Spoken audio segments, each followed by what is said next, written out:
Perfect. I'm the best ever. There's never been anybody ruthless. I'm Sonny Liston. I'm Jack Dempsey. There's no one like me. I'm from Nairclaw. There's no one that can match me. My style is impetuous. My defense is impregnable. And I'm just ferocious. I want your hearts. Hi everybody, my name is Cyrus Dorban, and this is episode 1 of the Forkaya Stream podcast. I'm sitting here with Ali Sina, who's the CEO, and I'm the Director of Partnerships at Forkaya. We're here to talk about what Forkaya is, how it started, and what stage we're at now. So at that, Ali. What's up? What is Forkaya? Many things, but it's a platform that connects people to ideas, talent to ideas, entrepreneurs to builders, builders to entrepreneurs. It's basically a hub to get your startups made. It's kind of like a startup factory turned into an incubator and VC firm. Along the way, we've built an agency, a talent agency, creative lab, and our own internal Roundsy platform, which is basically like a crowdfunding platform, like our own internal Kickstarter for our incubator. Okay. We have 115 businesses, another 50 on standby, 25,000 overall users. 2,000 of them are building inside the Idea Lab, and the rest are kind of split within the other platforms, exploring different parts of Forkaya. So Forkaya is a virtual incubator / VC fund. How is it a VC fund? So are the companies going to get funded through a certain process or? Milestones. So the idea is to push the companies through a funnel, let the strong ones organically grow, and then fund them if we see an opportunity to get us there faster, especially if we see a market being time sensitive. So it's a digital ecosystem. We have a lot of talent that are doing different things. Some are doing work for our clients, some are doing work for us, some are doing their own work on their own ideas. So also an accelerator, a talent agency. 12 platforms, all built from our users' demands, like needs. That's what they wanted. So we kind of built a world that they want to be part of. So how'd you come up with this idea? This is a pretty robust concept. You have 115 companies. I mean, it had to start somewhere, right? Yeah, we started with InSolar. We started with InSolar is a company. Mm-hmm. InSolar is an online solar platform that makes shopping for your solar for your house very fast and affordable, up to 50% cheaper, because we're doing it online. It took us 18 months to build it and then go to market, and we're using that as kind of our roadmap for these other startups. We just really took our time, wanted to make sure that we have a proven concept, even though a proven concept inside of Forkaya, not right in the past or anything I've done in the past. Just we wanted to make sure this one works. So you've told me in the past, Forkaya has over 600 contracts with universities, right? So that's where it all started, is with InSolar. InSolar, we got into UCI Innovation Lab, their innovation lab, UC Irvine's, because they liked the idea, and I used the UC Irvine and kind of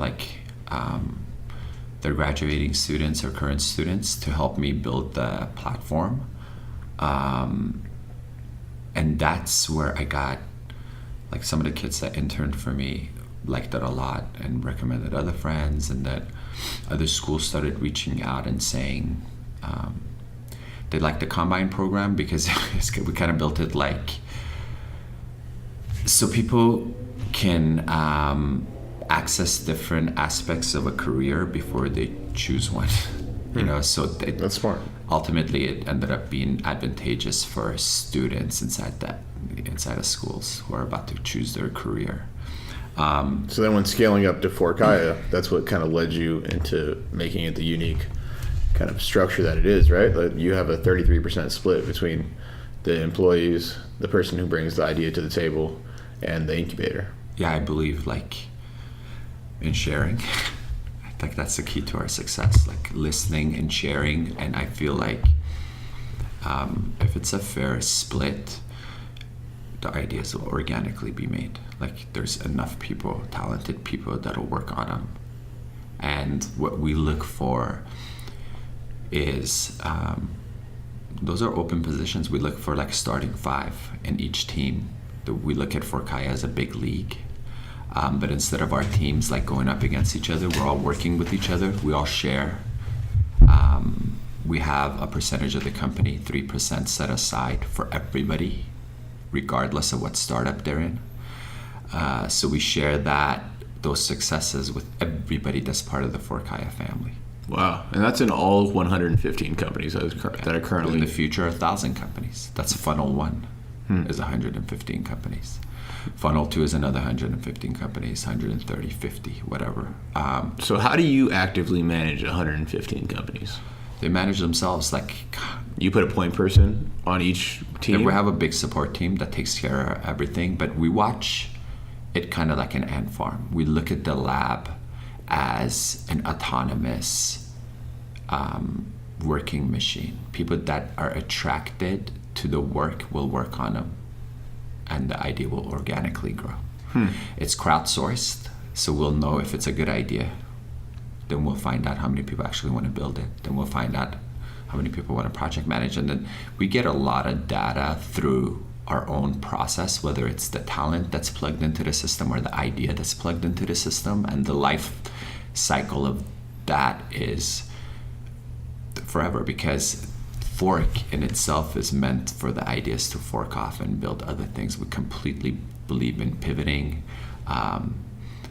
Though we think we're going to build a few unicorns out of Forkaya, the goal is to build autonomous vending machines. So 115 companies that are running businesses that are profitable. I don't care about, we're not going to grow and burn cash. Like, so this is bringing some traditional business values to these companies. So you're teaching these, right off the bat, you're getting students and graduate students coming in, learning how they work, learning how companies work, getting credits for it, getting equity for it. And then when they get out of school, they have a company that is essentially profitable.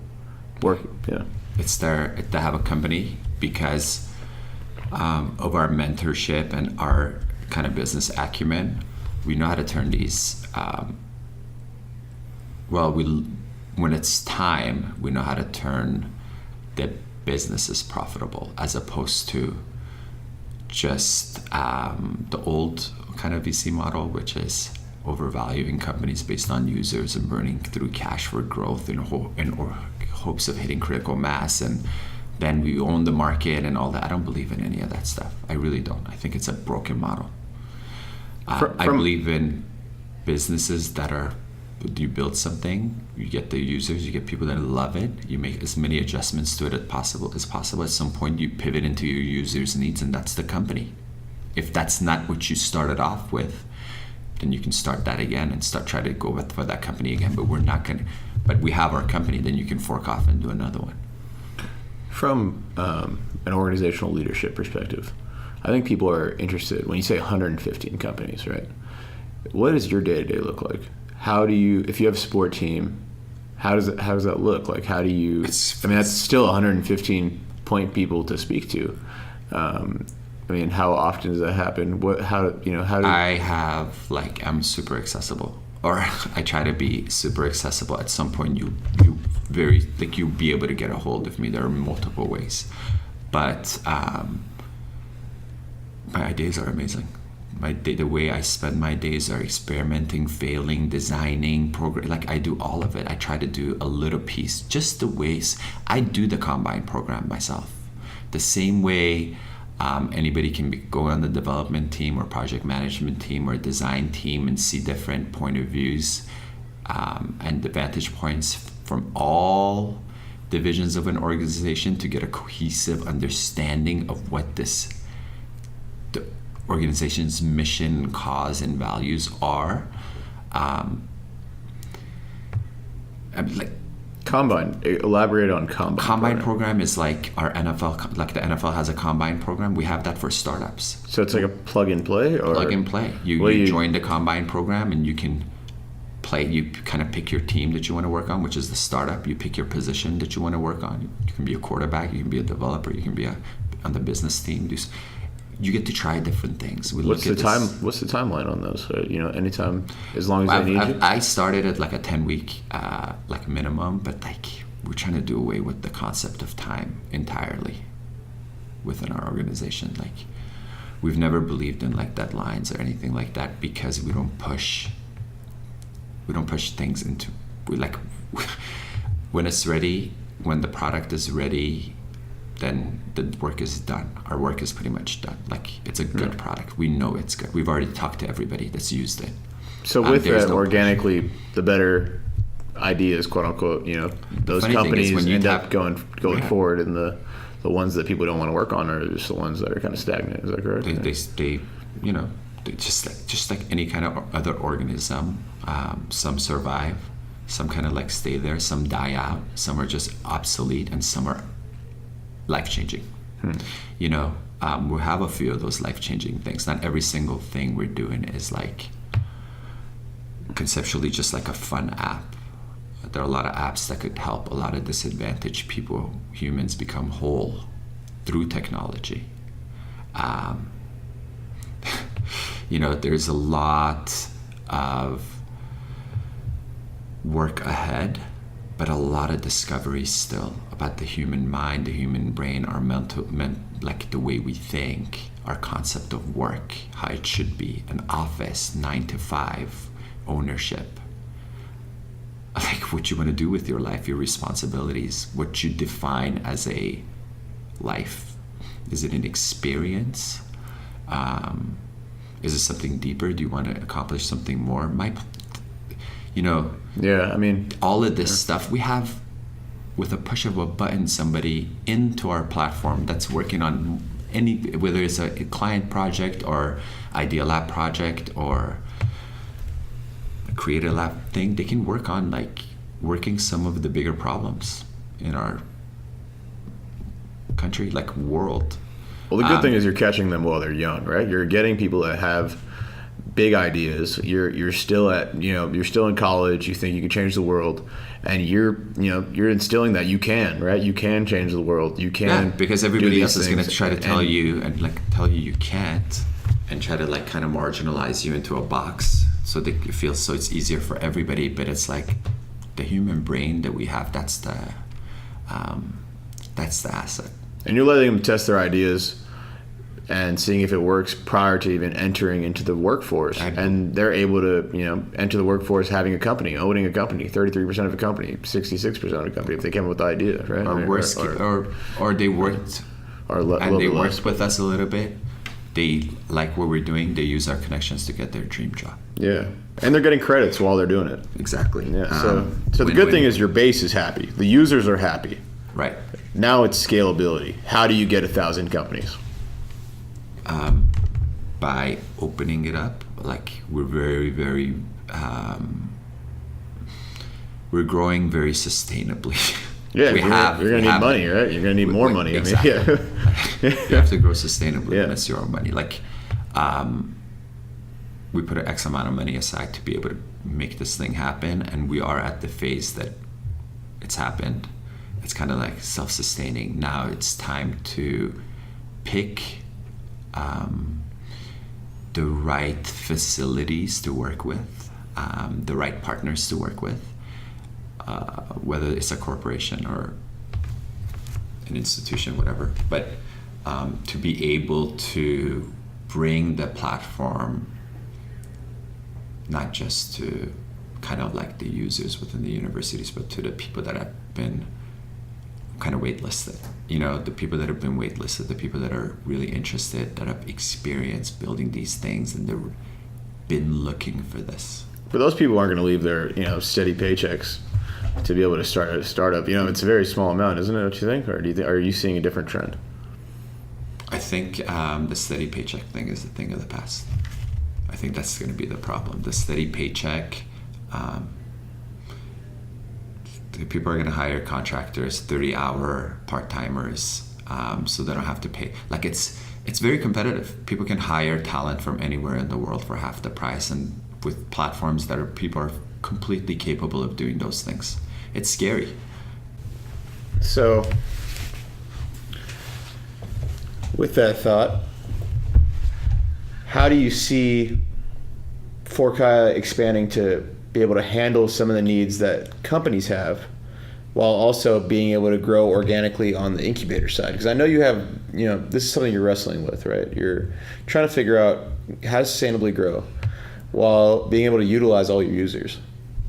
Well, the users want to utilize the platform. So the more clients we have that have projects, they can browse through and choose to work on, get real life experience. Would I want them doing work for other clients, kind of using our lab for hire? If it's good for them, it's not necessarily beneficial to us. We work on like some of the bigger ideas in our idea lab. We're working on, I'd rather work on those companies, but our users should have options. They should have the ability to make, if something takes X amount of years to make, they should have the ability to be able to finance that. Like, we give them the ability to make money while they're hedging this big career bet on a startup. So they shouldn't So they don't have to go anywhere else, pretty much. They're, right when they're home. And that allows them to transition out of college, be able to be kind of, an agency worker, be able to say, like, I want to work on this project, while building my startup. And it'll fund their, lifestyles. Exactly. How do you see that actually working out? Are you seeing that right now there is some sort of that component in the Forkaya? Because today I was talking to Eric, who was went and worked for Snapchat, and he came back here and he's like, even we're techier than Snapchat in the sense that we're more startup-y, they're more corporate-y already. That wanting to work at that company because they're cutting edge and they'll let you build what you want and then license the product back to them for That's not happening at these bigger corporations. He's here because he likes what we're doing, because he can press a button and work on something. He can press a button and try to solve school shootings. He can press a button, look at another project.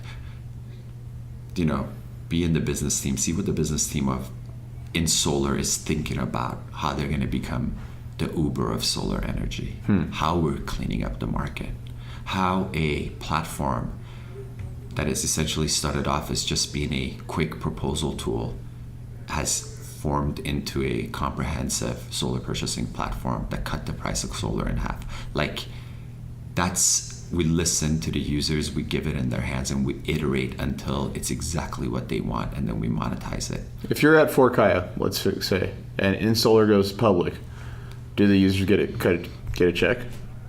If the users have signed up with us and they're active and they're working inside of our Idea Lab workspace, absolutely. Absolutely. So that's the incentive. They'll get a check. Is that one of these companies, and the more we grow, the better the chances. The concept of venture capital is 1 out of these 100 companies, 1 out of 10 companies will make it, and they invest. You're kind of working that through. And I'm working that through with the entire, but everybody working together. We're not like individual units. If it happens, it happens. We have the ability to pull resources to close the gaps that other companies inside a venture funnel might fall off. You know what I mean? We're there to support and pick each other up by swapping talent around. We literally have a talent agency that you can trade, be a free agent, sign up with a new team. We really do look at it as a sport. I think the talent we have, they're using their brains is way more valuable in my eyes than Odell Beckham catching a ball one-handed or somebody slam dunking it. You know what I mean? Well, it's just highlighting something that was missing was that this talent is extremely valuable. Let's kindle it with the big ideas still there, and let's let them go for it, right? Opposed to let's give you a small piece of this company to work on this very narrow-minded task over and over every day until you go crazy. Go work on anything you want, and let's make it happen, right? That job is going to be replaced anyway. Anything repetitive is gone. They'll write a code. I know for a fact because we're changing up the solar industry with code, one code. So you're speaking on solar. So with 115 companies, I think people want to hear a little bit more about companies. What type of talent? PhDs, neuroscientists working on brain-computer Working on what? interfaces, Neuralink. Whether they like intercept thought command. And from that's my with brain to action. That's the more pink voice algae? command. Yeah, pink algae. Jetpacks. How could we get around individually? Maybe using drone technology. Like, there's a bunch of things that we're looking at that are more interesting than an app or just like a technological component. But the majority of the things we do are platform based with a digital ecosystem around it, where I feel like a lot of supply and demand is going to be contingent, like at that time. And that's why it's scary, because I don't think companies are going to continue hiring full-time and paying X amount of dollars when they can actually pay for tasks, as opposed to like, they have options, they have a lot of options now. What sectors do you see being kind of prominent in today's upcoming talent that you're trying to take advantage VR, of? AI, blockchain. I mean, I love all of those. I love all of VR. There's so much promise in learning. You know what I mean? Empathy, teaching people. Like with VR, we're working on apps that'll let you experience something, so maybe you can change your mind about an opinion you may have about immigration, for example, right? So you may put your VR headset on and see what literally be in the shoes of somebody else. Maybe it's an animal that's going extinct because of our inability to get a hold of our polluting ways. Maybe you'll get it that way. Maybe if you don't want to pass gun laws and you put your VR headset on and you see how it feels like to be inside of a church that's getting shot up, maybe you'll have a different point of view. It's like, I really feel like there's a lot of room for innovation. That time of Tesla, Howard Hughes, it's all coming back. Like the roaring 20s, and that's what I call them. The roaring 20s are coming back, 2020 and on. I mean, I've signed up for it. I'm going to play and making sure that the future is what I see in my mind. Or what we make it. What we make of it. So, speak a little bit about the different branches at Fort Kaya, because it is a little complicated when you're saying, accelerator, combinator. I think people want to know how these things actually function, as from the umbrella of Fort Kaya going down, and how do people actually sit there and plug and play like you're talking about? The big Fort Kaya concept is Idea Lab, which is startup factory. We know how to do a startup, so we're going to scale that. We've built the framework, the teams, the lab space, the positions, the MVP, the blueprint, the manuscript, the academy. That's why it's comprehensive. That's why it won't fit in 12 slides for an investor.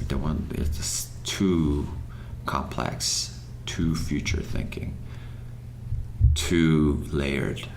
It's not a simple thing. It's not like, make it simple so I understand. It's like the Idea Lab is our own internal, it's our incubator. We put our ideas in there, build the teams, give them tools, and we build them up.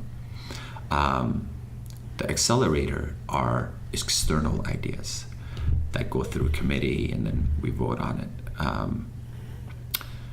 it. The agency is a dev shop or a consulting agency that does projects. Same thing. It's as if like a new startup idea is put into our lab. We put that project in there, build a team around it. Same treatment. It's a lab for hire. Our talent agency we just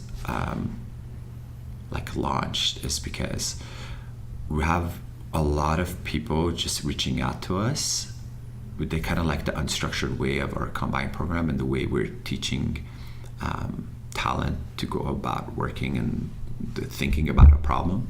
So they've been reaching out to, see our talent, our pool of talent, they want to hire them. So it's a perfect opportunity for people that would otherwise have a hard time landing their job to use our platform to get a job, whether it's, I tell anybody that knows me, that has worked with me, to just Google a company, go to LinkedIn Jobs, find the job you want to work at, see if there's a connection to Ali, to me, or for Kaya, to that company.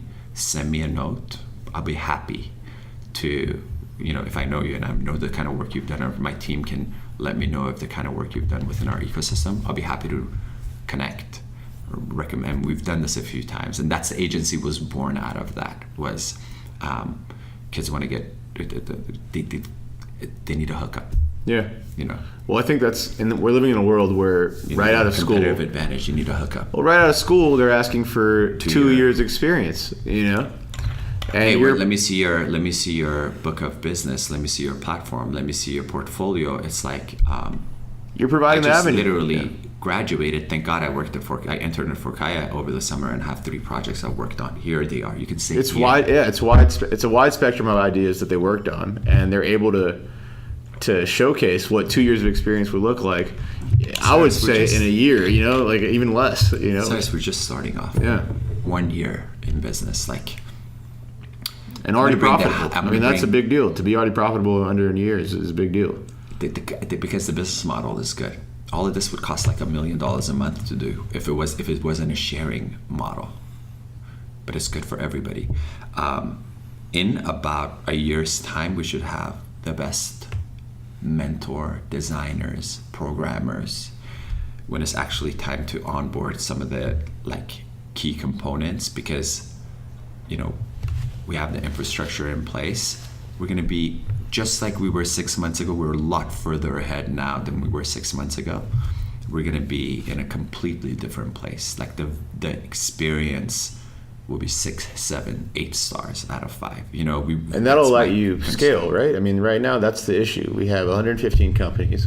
We have so many users that want to work on more projects, but how can we, support that next jump, which is season 2, to 200 to 500 companies, right? Yeah. Well, season 1 showed I thought we were gonna have a very 0-16 season, no wins, real embarrassing, but we knocked that in solar. We have 4 other ones that are in revenue. We have a ton of interest. We have people knocking on the door, investors wanting to do the old school. We're interested in your company. A lot further. It might be just based on my own expectations, we're a lot further than I thought we would be at the end of the season 1. There's no way I thought we'd have 4 revenue companies in 1 year, but.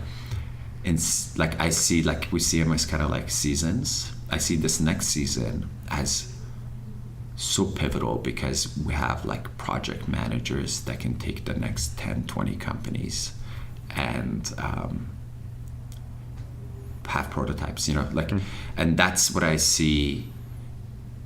Once we have that part of it more structured, once I have a little bit better understanding of where the sweet spot, how that works organically, we can push the button and scale. But I'm not into this scale for no reason. 1,000. I'm not into I don't care about the numbers 1,000 businesses. I'm just want to sustainably make sure that the businesses are active, people are actually interested in working on these things, and the reason they're joining the platform is because of the cause, as opposed to all the other, which are all good too, like all the other benefits. But like mostly as soon as they're done with this one, I want them to not leave for. I don't want. Yeah. I want them to already have the next 5. That's why we let them pick like 5 companies to choose from. So in terms of like the reason why we're doing this, people kept asking us, what is Forkaya? What are we doing? You know, so we're showing a little bit under the hood.